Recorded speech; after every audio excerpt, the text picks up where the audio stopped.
Oras na para sa maiinit na balita. Daan-daang bahay ang nasunog kaninang madaling araw sa Tondo, Maynila. Ang isang residente kinailangang tumalon mula sa bintana para makaligtas. Balitang hatid ni James Agustin. Nagising sa malaking sunog ang ilang taga-barangay 123 sa Tondo, Maynila mag-alas 2 sa madaling araw kanina. Sa laki ng apoy, itinaas ng Bureau of Fire Protection ang ikalimang alarma. Pumwesto ang mga fire truck sa Mel Lopez Boulevard. Ang ibang bombero umakyat sa bubong ng mga bahay para malapit ang makapagbuga ng tubig.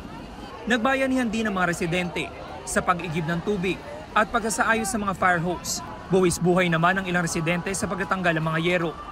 Alas 13:30 na madaling araw, ganito pa rin po kalaki yung apoy na tumutupok sa magkakadikit na bahay dito po sa residential area sa Tondo, Maynila. Gumapang pa po yung apoy doon pa sa ibang bahay kaya pahirapan ang operasyon ng Bureau of Fire Protection sa mga oras na ito. Matapos ang 1.5 oras, kinailangang itaas sa Task Force Charlie ang sunog. Nasa 100 fire truck ng BFP ang rumisponde, bukod pa sa mga fire volunteer group. Lalo pa kasing lumaki ang apoy at kumalat pa ito. Kanya-kanya ng salba ng mga gamit ang mga residenteng nasunugan. Si Gina ilang damit lang nadala dahil biglaan daw ang pangyayari. May sinigawan kasi yung may sunog daw. Kami doon, tingnan namin kung ano ba. May sunog din. Kami, lumabas kami.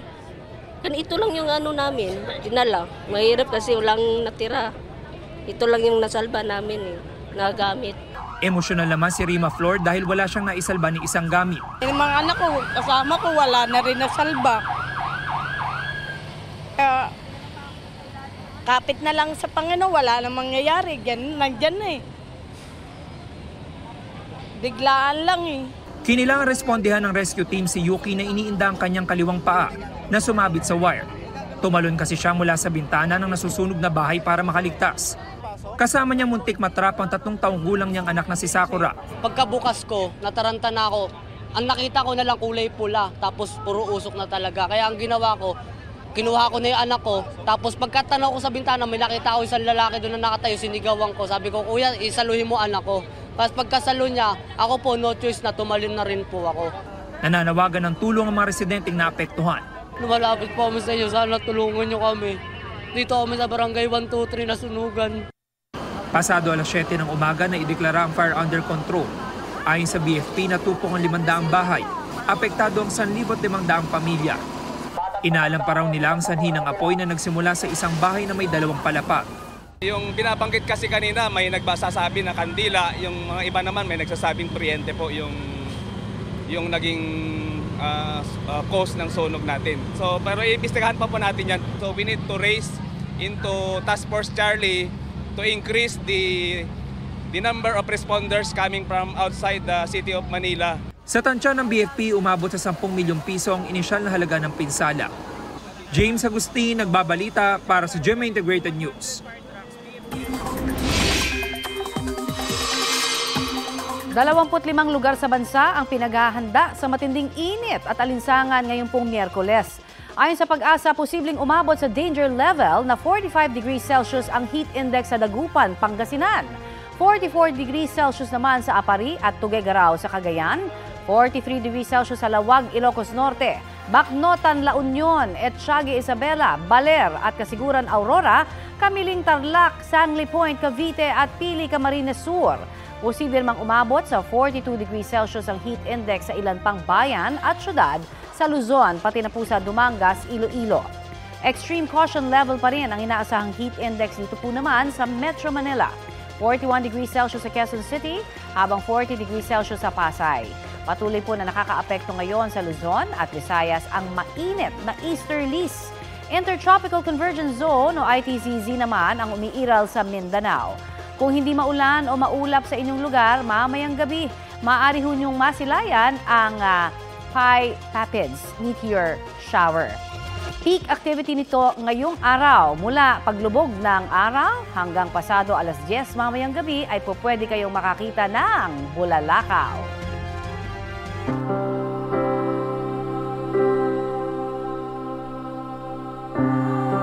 Katulad po po noong siya'y buhay pa, pagiging simple pa rin ang ninais ni Pope Francis sa kanyang huling hantungan.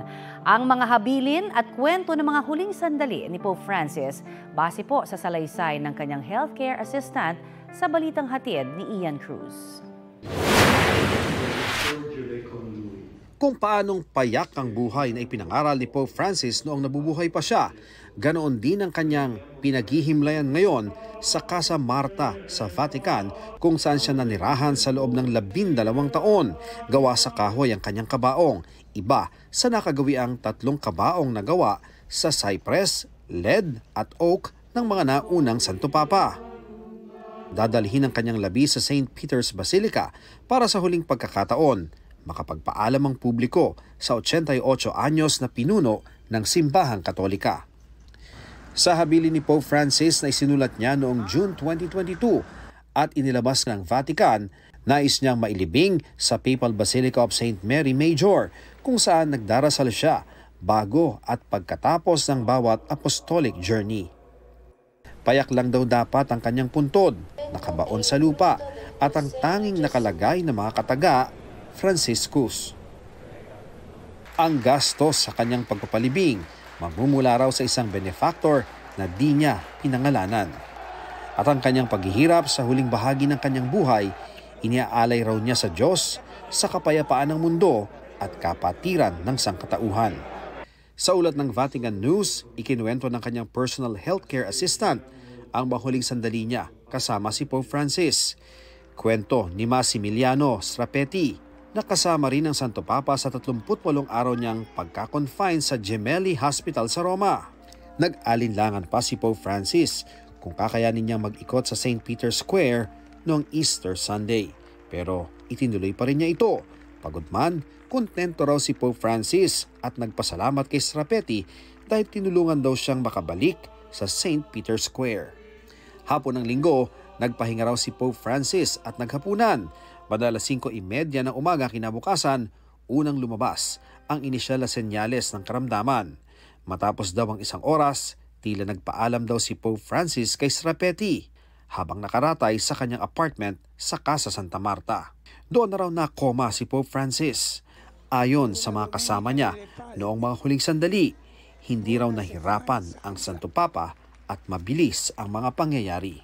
Nagtipon-tipon na rin ang mga cardinal sa Vatican para sa First General Congregation para talakayin ang mga gagawin ngayong panahon na sede vacante o walang nakaupong Santo Papa.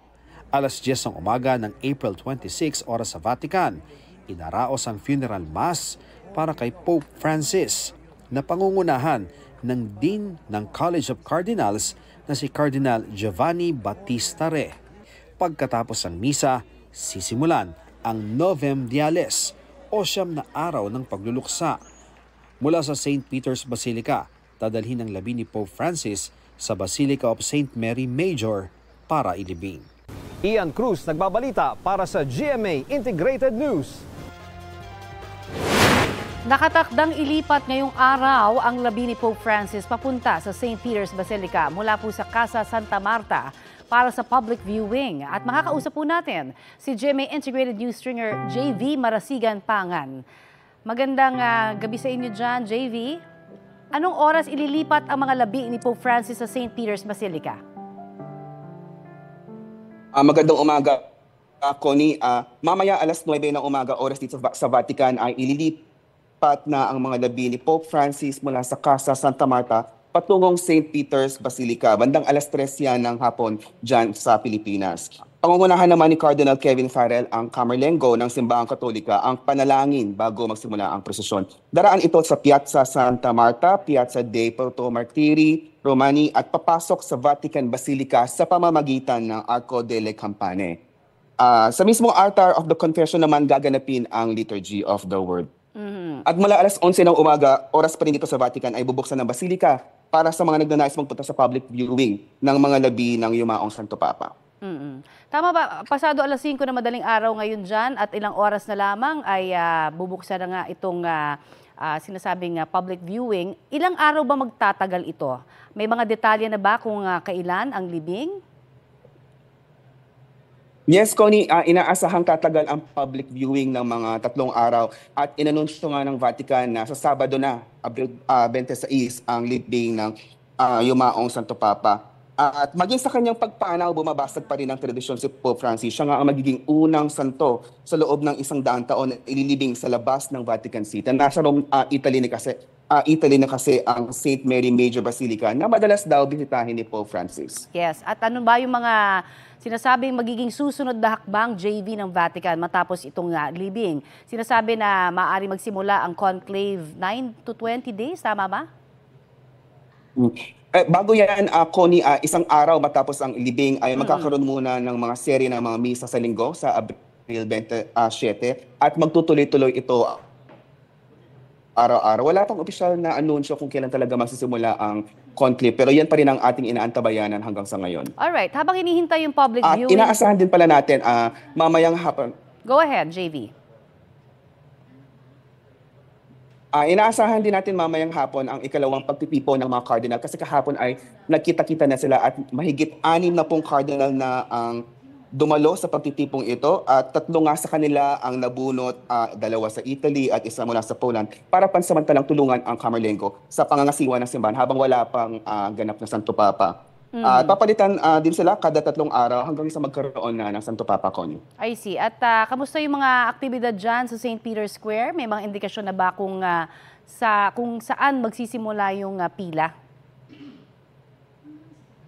Sa ngayon, Connie, wala pa ring tao dito sa St. Peter's Square pero mas umigtin na ang seguridad. Nakakakita na tayo ng mga security personnel sa gilid. At tinanong natin kanina ang security at police officers at sabi na doon daw sa bahagi na yon mismo ng St. Peter's Square magsisimula ang pila para sa public viewing dahil nandun daw yung mga metal detectors at iba pang mga paraphernalia para masiguro ang kaligtasan ng lahat ng mga gustong makita ang mga labi ng Santo Papa. Maraming salamat sa iyo, JV, ng GMA Integrated News. Yan po naman si JV Marasigan Pangan. Samantala, dadalo po si Pangulong Bongbong Marcos sa funeral ni Pope Francis sa Sabado. Kinumpirma po yan ngayong umaga ni Palace Press Officer Undersecretary Claire Castro. Kasama rin daw ng Pangulo si First Lady Liza Araneta Marcos. Wala pang inilabas sa detalye kung kailan aalis sa Pilipinas ang first couple. Bago nito, ilang world leaders at personalidad na rin ang nagkumpirmang dadalo sa funeral ng Santo Papa, gaya ni na US President Donald Trump at Prince William ng United Kingdom. Suspendido ang lisensya ng halos 100 driver na nagpositibo po sa isinagawang random drug testing nitong Semana Santa. Detalye naman tayo sa ulat on the spot ni Bernadette Reyes. Bernadette? Connie, umabot sa 97 ang bilang ng mga drivers na nagpositibo sa random drug testing na sinagawa nitong Semana Santa, kaya naman suspendido na ang kanilang lisensya. Pero ayon sa DOTR, hindi daw natatapos dito ang bilang ng mga maaaring masuspende dahil tuloy-tuloy daw ang kanilang programa na tututok dito. Nito lamang Semana Santa, sa 3,700 na sumailalim sa random drug testing, ay nasa 97 nga ng mga drivers ang nagpositibo sa droga kaya suspendido na ang kanilang lisensya. Bumubuo na ang LTO ng team na tututok para mahuli ang mga driver na gumagamit ng droga. Nagpadala na rin ng show cause order sa mga driver at sa mga kumpanya. Sa kabuuan, 671 ang sususpindihin, kabilang na ang lahat ng may kinalaman sa mga naitalang insidente sa kalsada. Bubuo naman ng team ang LTO na tututok naman sa mga unsightly vehicles o yung hindi na kaaya-ayang tingnan ng mga sasakyan. Halimbawa, yung mga malalaglag na mga bumper, mga basag na ang salamin o ilaw, o di naman kaya'y punit-punit ang upuan o kinakalawang na ang mga bakal. Hindi naman raw pagmumultahin ng mga may-ari nito pero hindi rin muna papayagang tumakbo sa kalsada hanggat hindi pa naaayos. Connie, ayon sa DOTR, bukod ito sa mga teams na bubuuin ng LTO ay bumuo rin ang DOTR ng Special Task Force na tututok naman sa pag-review ng mga road safety policies. Connie? Maraming salamat, Bernadette Reyes.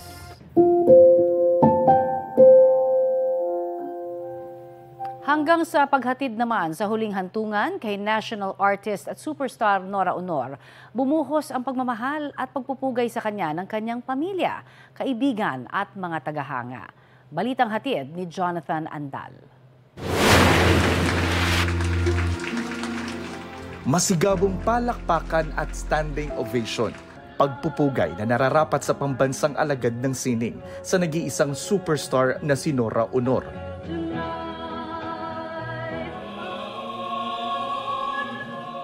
Bago ang state funeral, inalala siya at binigyang pugay ng National Commission for Culture and Arts at ng Cultural Center of the Philippines sa Metropolitan Theater mula sa Heritage Park. Ang nag-iisang Nora Aunor ay huwarad na ang tunay na talento ay hindi nasusukat sa yaman, sa apelyido o sa estado sa buhay.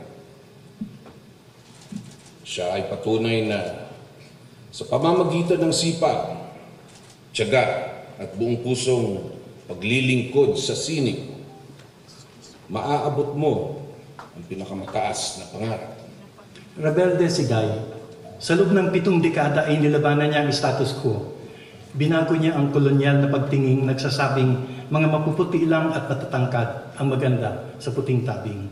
Ginampanan niya ang papel ng mga babaeng palaban at makatotohanan. Bago tumungo sa libingan ng mga bayani, pinaulanan muna ang kabaong ni Nora ng flower petals. Kung umuulan ng luha sa Metropolitan Theater, iba naman ang sumalubong kay Nora sa mga nag-aantay na Noranian sa libingan ng mga bayani.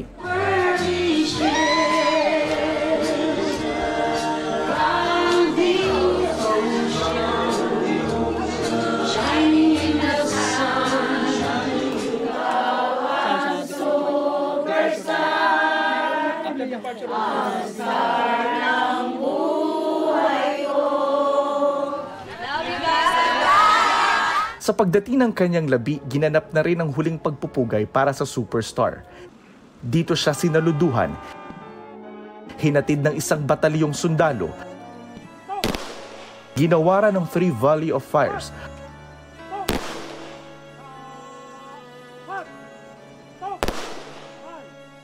at binalutan ng watawat ng Pilipinas. Naging emosyonal ang kanyang mga naiwang anak na sina Lotlot, Ian, Matet, Kenneth at Kiko.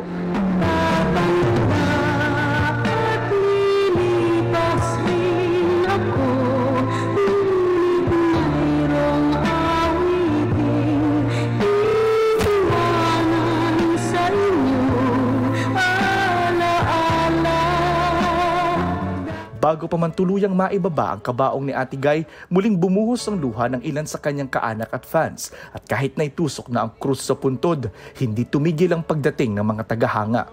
Katabi ng puntod ni Miss Nora Aunor ay yung puntod ni Direktor Ishmael Bernal, ang kanyang direktor sa iconic film na Himala. Ito po kasing Section 13 ng Libingan ng mga Bayani ay nakareserba para sa mga national artists and scientists. At si Miss Nora Aunor po ay ika-55 personalidad na inilibing dito. Posibleng para sa naiwang pamilya at tagahanga ni Nora, siya ang nagsilbing himala sa kanilang buhay. Pero para kay Ate Guy, kayo po ang himalang pinapasalamat ko sa Diyos. Kayo pong lahat ang dahilan kung bakit may awit sa aking puso. Kayo po ang dahilan kung bakit may isang Nora Aunor. Jonathan Andal, nagbabalita para sa GMA Integrated News. Oh. Ay, Kuya! Bakit ka pa nanganakit? Kuya! Hindi ako nanganakit.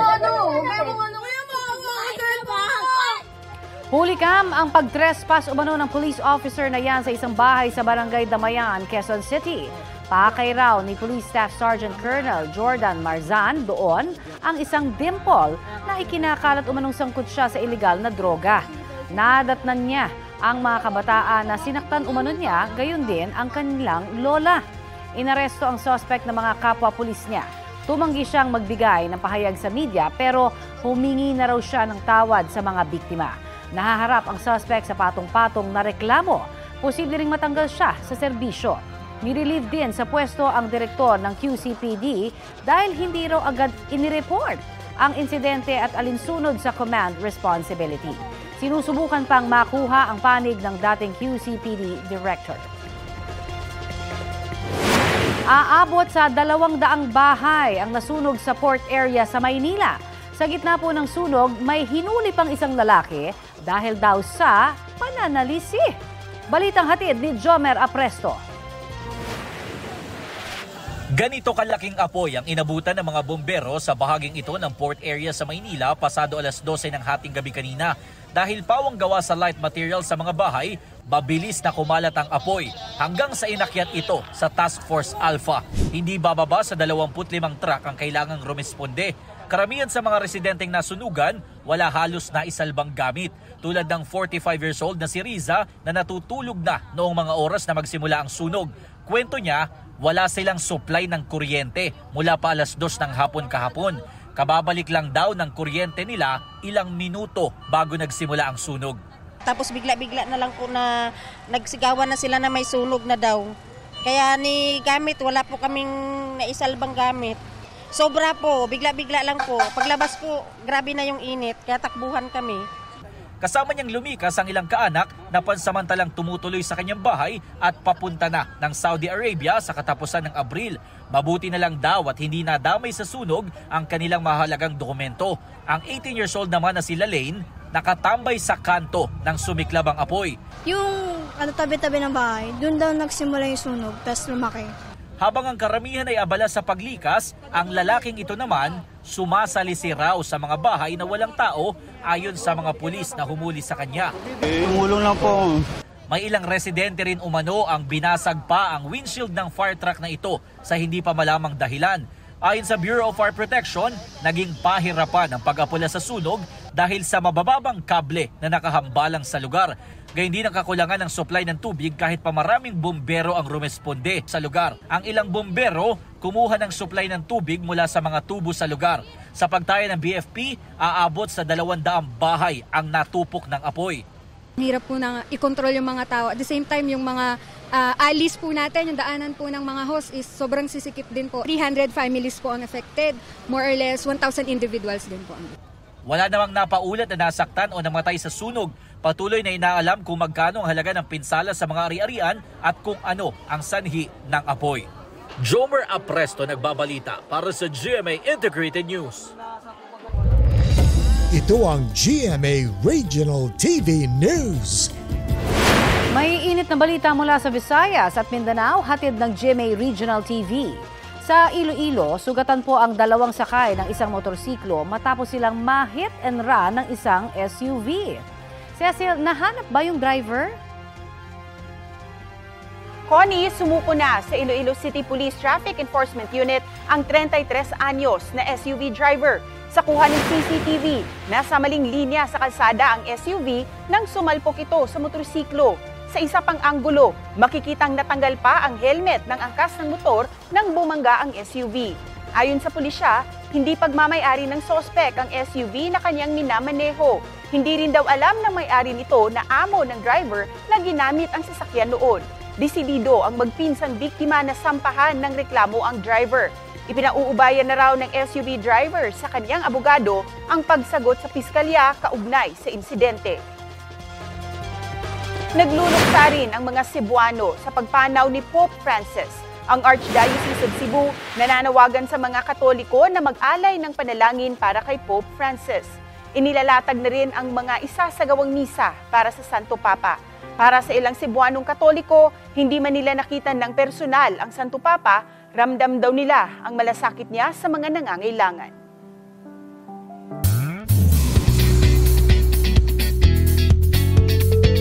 Wednesday latest na mga mare at pare, a new era begins daw para kay Asia's multimedia star Alden Richards. Mas elevated pa ang fitness journey ni Alden dahil sa cycling. Isa yan sa mga latest hobby na isinare ng Kapuso star sa kanyang social media. Ipinakita ni Alden ang kanyang bike at ilang clips niya in cycling action. Kasama at nagsilbi raw coach ni Alden ang Kapuso actor na si Christopher Martin. Ami, Joanna Ismael Celis, will you marry me? Of course. On her engaged era naman ang actress-comedian na si Kiray Celis. Sa newly shared video, ibinahagi ni Kiray ang marriage proposal ng kanyang non-showbiz boyfriend na si Estefan Estopia. Nangyari ang intimate moment sa isang beach kasama ang kanilang family at friends.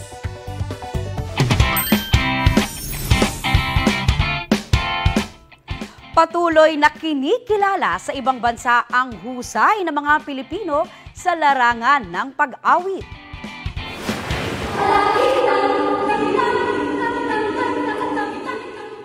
Yan ang panalong performance ng Woodrose Coral mula Muntinlupa sa Golden Voices of Montserrat, isang international choir competition na ginanap sa Lloret de Mar sa Spain nitong April 4 hanggang 8. Nakuha ng all-girl group ang first place sa folklore category at second place sa children's choir category.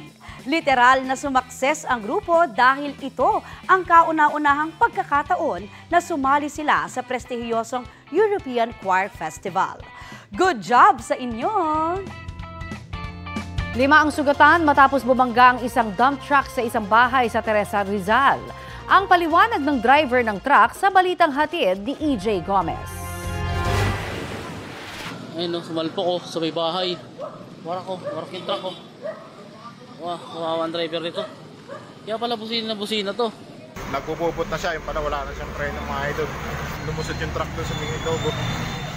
Natumbok ng 10-wheeler na dump truck ang isang bahay sa Barangay San Gabriel, Teresa, Rizal madaling araw kahapon. Ayon sa driver, nawala ng preno ang minamaneho niyang truck na kargado ng buhangin. Galing daw sila sa Antipolo at magdi-deliver sana sa Morong. So pagdating dito sa Teresa, ang sabi ng driver, naramdaman niya na nawala ng preno yung truck niya. So sa sobrang bigat ng truck, dahil puno ng buhangin, hindi niya na-control, bumangga sa bahay. Doon niya na natigil. Sa lakas ng impact, gumuho ang pader ng nabanggang bahay. Wasak naman ang unahang bahagi ng truck. Damay rin ang metro ng tubig sa lugar. Ay! Ayun, sumisirit nga. Metro yan. Tatlo ang sugatan sa loob ng bahay, ang 59 anyos at 60 anyos na mag-asawa at ang kanilang 25 anyos na anak. Kwento ng mga biktima, naging pahirapan ang kanilang paglabas sa bahay dahil sa mga gumuhong pader. Hindi sila nakadaan sa harapang gate dahil naharangan ito ng truck. Nirescue na lang sila mula sa bubong ng kanilang bahay. Bigla pong bumaksak na yung bahay, buhos na yung buhangin ba o alikabok. Ngayon, nagsisigaw na ako na tulong dahil wala na kaming makita. Binilit ko pong makagapang hanggang doon sa may kusina kasi baka kami biglang baksakan pa ng bahay. Tapos po, nag-akyata na po sa bubong yung mga tao, tinulungan na kami. Nagtamo sila ng mga galos at pasa sa iba't ibang parte ng katawan. Sugatan din ang naipit na truck driver at kasama niyang pahinante ayon sa mga unang rumisponde sa aksidente. Yung buhangin na karga niya, syempre yung impact po. Pag salpok niya, tumabon din yung buhangin na konti sa kanyang katawan. Tapos nagkaroon siya ng sugat, naipit siya. Kaya inextricate siya. Inaresto ng Teresa Police ang truck driver. Pinalaya rin siya kalaunan matapos niyang makipag-areglo sa mga biktima. Kinamagahan, hindi na tinuloy yung kaso. Dahil nagkasundo sila. Nag-promise yung driver, pati yung may-ari ng truck, na babayaran nila ang damage. Pati yung bayarin sa ospital. EJ Gomez, nagbabalita para sa GMA Integrated News. Ito ang GMA Regional TV News. Paglilingkod sa simbahan na may pagpapakumbaba. Yan daw ang iniwang inspirasyon ni Pope Francis sa isang Dagupenyo na nagsilbing isa sa mga official photographer noon ng Santo Papa. Balitang hatid ni CJ Torida ng GMA Regional TV. Mula sa 4,000 aplikante, isa lamang ang tubong Dagupan City na si Glenn Munoz Lopez sa 23 pinalad na maging official photographer sa pagbisita ni Pope Francis sa bansa noong January 2015.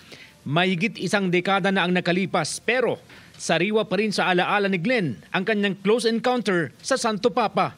I was so starstruck talaga na hindi ko namalayan na photographer pala ako. So, Hindi ko siya nakunan. So talagang walang paglagpas niya doon ko na-realize na ay photographer pala ako. Ito ang winning shot ni Glenn kay Pope Francis at isa lamang ito sa mga kuha ng larawan na nalathala sa libro tungkol sa pagbisita ng Santo Papa sa bansa. At ito na rin ang nakadisplay ngayon sa altar ng St. John the Evangelist Cathedral. Pahirapan daw ang pagkuha niya sa larawan dahil kadalasan sa crowd nakatingin ang Santo Papa kung saan wala siya roon. Pero kahit nakapwesto sa kakaunting crowd, nadiskartehan ni Glenn ang kuha sa kanyang kamera. So I have no choice, sumigaw talaga ako. Sabi ko, Papa Francisco, sabi ko. Tapos timing, narinig niya yung boses ko, lumingon siya. So nakita niya ako, parang nagka-eye to eye kami, then he make a sign of a cross. 9 beses daw na nakita ni Glenn ang Santo Papa sa pagbisita niya sa bansa. Dama raw niya ang kabanalan ni Pope Francis na tila ba naghahatid ng positive energy sa kanya.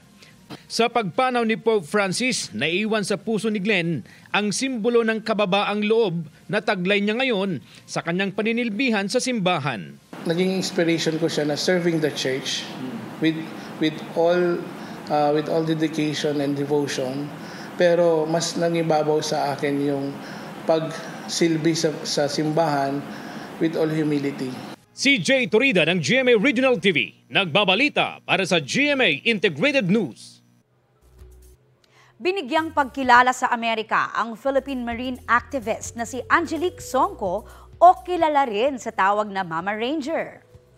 Kabilang siya sa mga binigyan ng International Women of Courage Award sa isang seremonya sa US Department of State sa Washington, D.C. Nagkaroon ng pagkakataon si Mama Ranger na makilala sina US First Lady Melania Trump at US Secretary of State Marco Rubio. Ang pagkilala ay dahil sa kanyang ambag para protektahan at pangalagaan ang Tubataha Reefs National Park sa Sulu Sea. Itinuturing ang Tubataha bilang isang UNESCO World Heritage Site. Sabi ni Mama Ranger, ang award na natanggap ay isang malaking tagumpay para sa Tubataha at sa mga kapwa niya Ranger.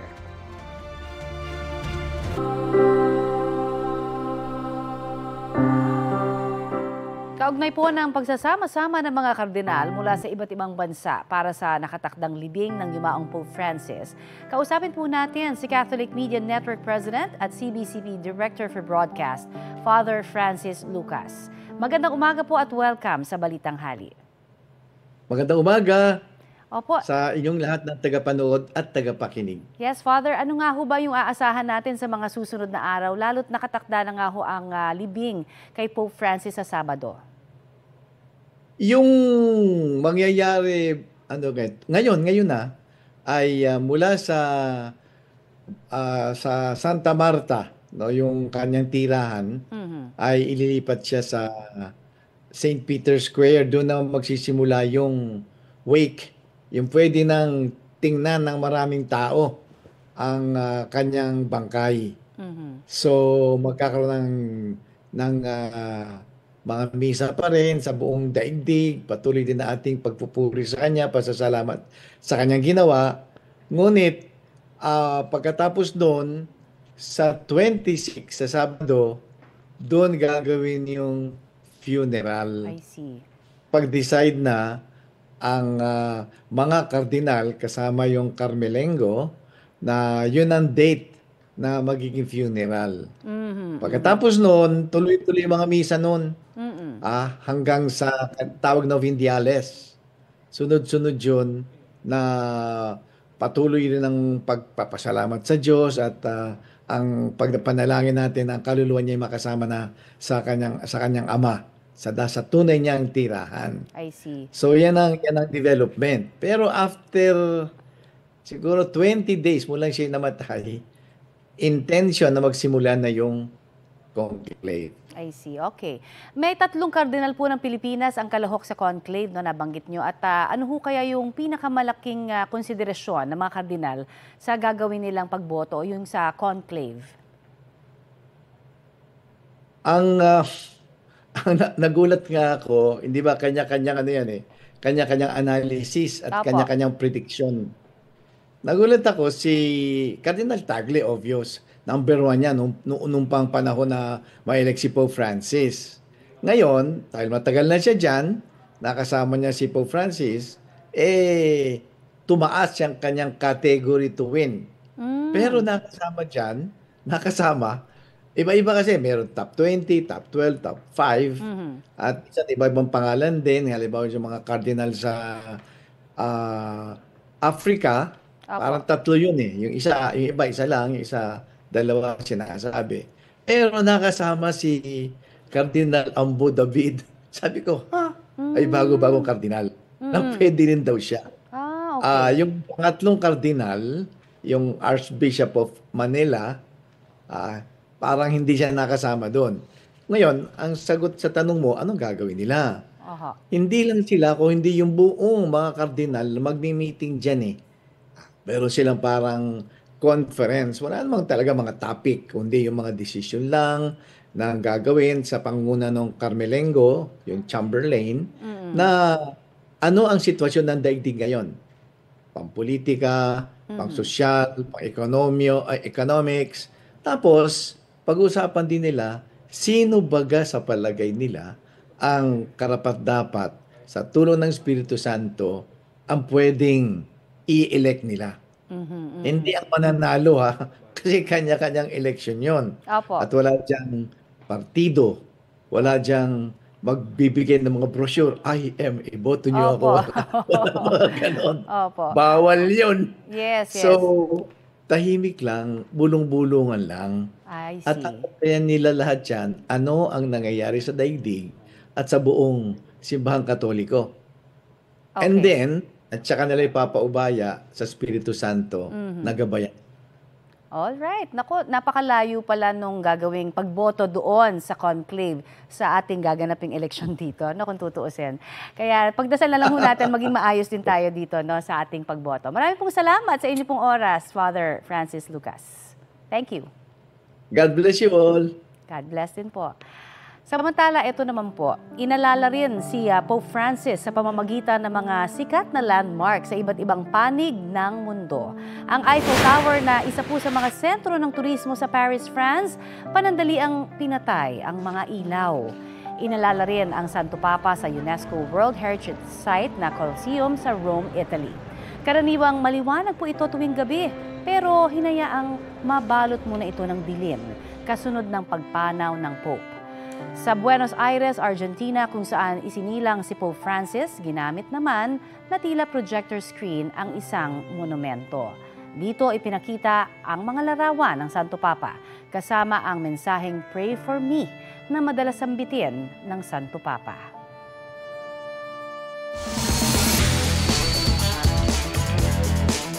I now declare NCAA Season 100 Volleyball Competitions open. Let the games proceed. Balik telebisyon ang NCAA Season 100. And this time, indoor volleyball tournament naman ang bibida. Sa opening ceremony, ibinandera ng mga NCAA school ang kanilang roster para sa men's, women's, juniors at girls volleyball. Present ang mga NCAA Mancom representative, maging si GMA Integrated News Regional TV and Synergy Senior Vice President and Head, Oliver Victor B. Amoroso. Ito ang first time na 2 rounds ang eliminations ng NCAA Indoor Volleyball bilang pagdiriwang ng centennial year ng liga. Every game now is important. Aside from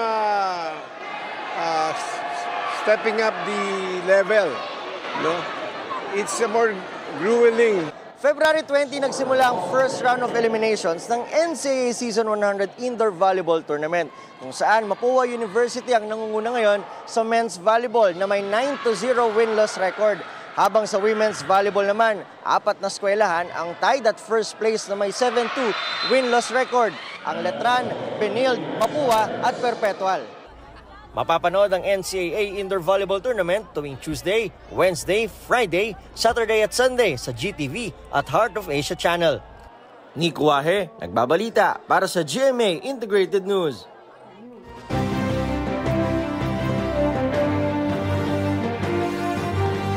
Pwede nang mabisita ang precinct finder ng COMELEC para sa mga naghahanap ng kanilang presinto para sa eleksyon 2025. Ang iba pang paghahanda ng COMELEC sa ulat on the spot ni Sandra Aguinaldo. Sandra?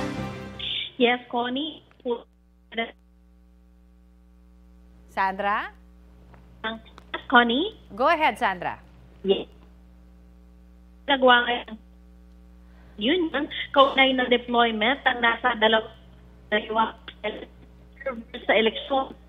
Alright. Sabi ng Comelec na bukas ang Pilipinas sa mga observers mula sa iba't ibang mundo para pangasiwaan ang gagawing halalan sa May 12. Ayon sa kinatawan ng EU, nakadeploy na sa lahat ng rehiyon ang mahigit 70 observers nila at may parating pang mahigit 100 na tinatawag nilang short-term observers. Paliwanag nila kaya sila nagpadala ng ganito kalaking team ay dahil gusto raw nila maobserbahan ang buong proseso ng eleksyon sa Pilipinas, maging ang paraan ng pangangampanya ng mga kandidato, mismong araw ng eleksyon at yung bilangan ay oobserbahan daw nila. Yun daw gagamitin nating makina o yung tinatawag na automated counting machine ay kasama na rin sa mapapasadahan nila sa kanilang obserbasyon. Ang produkto daw nito ay lalamanin ng report nila na ibabahagi nila sa Pilipinas at masasabi rin na may matututunan sila panigurado mula rin sa proseso ng Pilipinas. Kaugnay pa rin sa election, Connie, maaari nang mabisita ang precinct finder ng Comelec para malaman nyo ang inyong mga presinto. Matatagpuan ito sa Comelec website. Hihingan lang kayo ng ilang personal na impormasyon gaya ng buong pangalan, birthday at place of registration at dyan nyo rin malalaman kung aktibo ba kayo na botante o hindi. Ayon po kay Comelec Chairman Garcia ay handa sila sa mga hacker lalo't ang precinct finder daw po ang isa sa pangunahing pinupuntirya ng mga hacker sa ilang nagdaang eleksyon. Yan muna, Connie, ang pinakahuling ulat mula dito sa Comelec. Connie? Maraming salamat, Sandra Aguinaldo. At ito po ang Balitang Hali. Bahagi kami ng mas malaking misyon. Ako po si Connie Sison. Kasama nyo rin po ako, Aubrey Carampel, para sa mas malawak na paglilingkod sa bayan. Mula sa GMA Integrated News, ang News Authority ng Filipino.